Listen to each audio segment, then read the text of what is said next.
Assalamualaikum warahmatullahi wabarakatuh.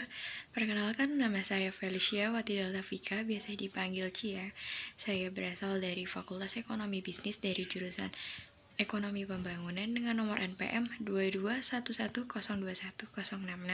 Saya di sini akan menjelaskan tentang apa saja yang dapat dari PKKMB 2 hari di tingkat universitas dan PKKMB 2 hari di tingkat fakultas. Pertama, PKKMB di tingkat universitas, saya mendapatkan materi yang pertama kali, yaitu peran kepolisian Republik Indonesia dalam mengatasi kejahatan digital yang disampaikan oleh Irjen Pol Dr. Ahmad Wiyagus, SIK, MSI, MM. Beliau menjelaskan tentang apa saja kejahatan digital yang telah terjadi di lingkungan masyarakat, seperti judi online, pemerasan, pencemaran nama baik, pengancaman, ataupun bahkan penyebaran berita hoax, dan lain-lain. Selain itu, beliau juga membahas tentang penanganan apa saja yang bisa kita lakukan agar hal-hal tersebut tidak terjadi. Contohnya yang akan saya bahas yaitu penanganan dalam penyebaran berita hoax. Sebelum kalian menyebarkan berita hoax, kalian bisa mengecek terlebih dahulu berita apa yang ingin kalian sampaikan, apakah berita tersebut benar ataupun tidak. Dengan begitu, kalian bisa mencegah untuk penyebaran berita hoax. Kedua yang saya dapatkan di PKKMB tingkat universitas adalah pengembangan karakter mahasiswa sebagai intelektual dan anti kekerasan atau bullying yang disampaikan oleh Dr. Swetya Herawati, STMSI. Beliau membahas tentang apa saja yang harus dilakukan sebagai mahasiswa, seperti mahasiswa bukan lagi sebagai man of meaning, tapi sebagai man of analisis yang memberikan solusi kepada masyarakat. Beliau juga membahas 5 tanggung jawab yang harus dimiliki sebagai masyarakat. Yang pertama, memelihara dan menjaga persatuan bangsa. Yang kedua, mengembangkan kepribadian sehat, pola pikir, berilmu, dan bermoral Pancasila. Yang ketiga, meningkatkan partisipasi dan pembangunan politik ekonomi. 4. Memelihara dan mengembangkan demokrasi Pancasila. Yang kelima adalah mengembangkan budaya yang luhur, relevan, guna menanggung dan mendorong perubahan. Materi ketiga, di PKKMB tingkat universitas saya mendapatkan materi yang berjudul pembangunan karakter mahasiswa dalam perspektif agama yang disampaikan oleh guru besar kita, yaitu Profesor Dr. Kiai Haji Said Akil Siroj, MA. Beliau membahas tentang khalifah dan pemimpin-pemimpin kerajaan sebagai atau dinasti. Beliau juga sempat menjelaskan bahwa sebagai generasi muda, kita boleh kemana saja, asalkan tidak membawa pulang budaya-budaya dari negara lain. Dan beliau sempat menjelaskan bahwa Indonesia bukan negara agama, tapi negara yang rakyatnya harus beragama, nasionalis dan religius yang nasionalis, serta membangun budaya Indonesia untuk menjaga satu kesatuan. PKKMB tingkat universitas, saya mendapatkan materi yang pertama yaitu penjelasan tentang Merdeka Belajar Kampus Merdeka. Ini kita dijelaskan tentang apa sih itu Merdeka Belajar Kampus Merdeka. Tapi selain itu kita juga dijelaskan hal ini masuk ke dalam visi Indonesia tahun 2045, berdaulat, maju, adil, makmur.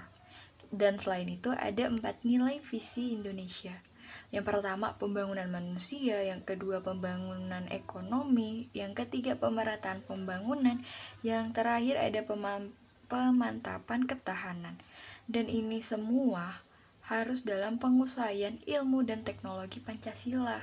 Selain itu, kampus Merdeka Belajar ini adalah agar semakin otonom dan fleksibel, menciptakan kualitas inovatif, tidak mengekang, dan sesuai kebutuhan. Adapun 8 contoh bentuk kampus Merdeka, yaitu pertukaran pelajar, magang, asisten pengajar, penelitian, proyek kemanusiaan, kegiatan wirausaha, studi proyek independen, membangun desa. Nah, hal-hal ini termasuk ke dalam bela negara. Hak-hak mahasiswa di kampus Merdeka ini salah satunya adalah belajar di luar program studi dalam satu perguruan dan ataupun belajar di luar program studi dalam satu perguruan lain. Di dalam undang-undang Permendikbud nomor 3 tahun 2020 dijelaskan perguruan tinggi wajib memberikan hak bagi mahasiswa secara sukarela. Ada materi kedua di hari kedua ini yang saya dapatkan, yaitu kesadaran lingkungan hidup, manajemen resiko, dan kampus sehat. Cara pengelolaan lingkungan yang saat ini kita harus lakukan adalah ada 3R, pengelolaan sampah, menjaga kelestarian SDA, dan waspada pemanasan global. Unil sudah menerapkan kampus sehat dengan zero plastik, waspada COVID-19, pengelolaan sampah, pengelolaan SDA, arboretum, dan anggrek. Mendapatkan materi ketiga, yaitu etika dan norma kehidupan kampus. Kita ini ada 4 jenis mahasiswa. Ada yang mahasiswa fokus kuliah, ada yang fokus organisasi, ada yang imbang antara organisasi dan kuliah, dan yang terakhir ada kuliah yang hanya bermain-main. 10 karakteristik ideal yang harus dimiliki setiap mahasiswa, yaitu pertama rajin belajar, yang kedua orientasi yang jelas, yang tiga bermanfaat bagi masyarakat, yang empat menyesuaikan diri, yang kelima harus peduli lingkungan, yang keenam kreatif, yang ketujuh inovatif, yang kedelapan disiplin, yang kesembilan cita-cita tinggi, yang 10 rendah hati. Terakhir yang sudah saya dapatkan yaitu adalah perguruan tinggi di era revolusi 4.0 dan kehidupan kampus di masa pandemi. Kita dijelaskan bahwa era evolusi inovasi 4.0 adalah pengembangan teknologi dari tahun ke tahun. Yang kalian perhatikan sebelum kalian melakukan inovasi, yang pasti kalian harus memiliki sumber daya alam yang akan diinovasikan. Kita diberitahu apa saja sih yang ada UKM di tingkat universitas. Hari ketiga yaitu PKKMB di tingkat fakultas. Materi yang pertama adalah sistem perkuliahan dan pembimbingan akademik dari Dr. Erni Hendrawati, SE MSI. Itu adalah sistem input di Indonesia itu ada 4. Input, proses, output, dan outcome. Kita dijelaskan tentang perubahan pendidikan. Ada time-based, TCL to SCL, ada passive learning to active learning, ada low level blooms jadi high level blooms, ada for world classroom to global world room, ada textbook driven to research driven, exam assessment to more appliancy assessment. Kembali dijelaskan tentang merdeka belajar kampus merdeka, mewujudkan pembelajaran yang otonom dan fleksibel sehingga tercipta kultur yang inovatif, tidak mengekang, dan sesuai kebutuhan. Hal ini pun harus 30% di luar kampus. Sekarang program apa saja sih yang dibuka? Yaitu ada Indonesia International Students, ada membangun desa, riset atau penelitian, ada kampus mengajar, ada pertukaran mahasiswa merdeka, ada studi independen, ada magang, ada proyek kemanusiaan, dan yang terakhir ada wirausaha. Kita juga dijelasin kalau misalnya dalam membuat sesuatu makalah atau apapun itu, kita tidak boleh plagiarisme.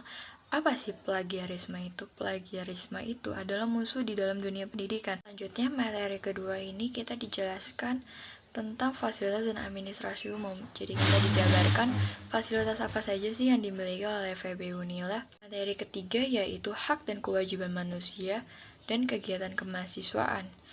Di materi ketiga ini kita dijelaskan tata pergaulan, tujuannya apa, kegiatan kemahasiswaan yaitu sesuai pembelajaran kurikulum. Dari keempat ini kita dijelaskan tentang apa sih jurusan ekonomi pembangunan ini. Ekonomi pembangunan ini memiliki visi ingin menjadi 10 jurusan terbesar di Indonesia. Lalu, apa sih yang harus kita lakukan? Kita harus giat belajar agar kita bisa memenuhi keinginan visi ini. Terakhir, PKKMB di tingkat universitas. Pada pertama kali kita dikenalkan lingkungan kampus, yaitu kita ditunjukkan gedung-gedung apa saja yang ada di sana. Kita membuat foto, kita membuat video, dan ada beberapa yang membuat vlog untuk tugas juga. Selanjutnya kita melakukan lomba-lomba sebagai bentuk pengembangan potensi kreativitas dan solidaritas mahasiswa. Lombanya terdiri dari ranking 1, estafet karet, mading, lomba menghias taman, orasi, dan muli makanai. Yang terakhir, kita ada pengenalan lembaga kemahasiswaan, yaitu ada DPM, BM, Himepa, HMJ, Himakta, Pilar, EBEK, KSPM, EEC, Rohis, dan Mahepel. Sekian resum dari saya selama proses PKKMB di tingkat universitas maupun di tingkat fakultas. Jadi terima kasih, saya Felicia Fatidal Tafika. Mohon maaf jika ada kekurangan dan kesalahan. Wassalamualaikum warahmatullahi wabarakatuh.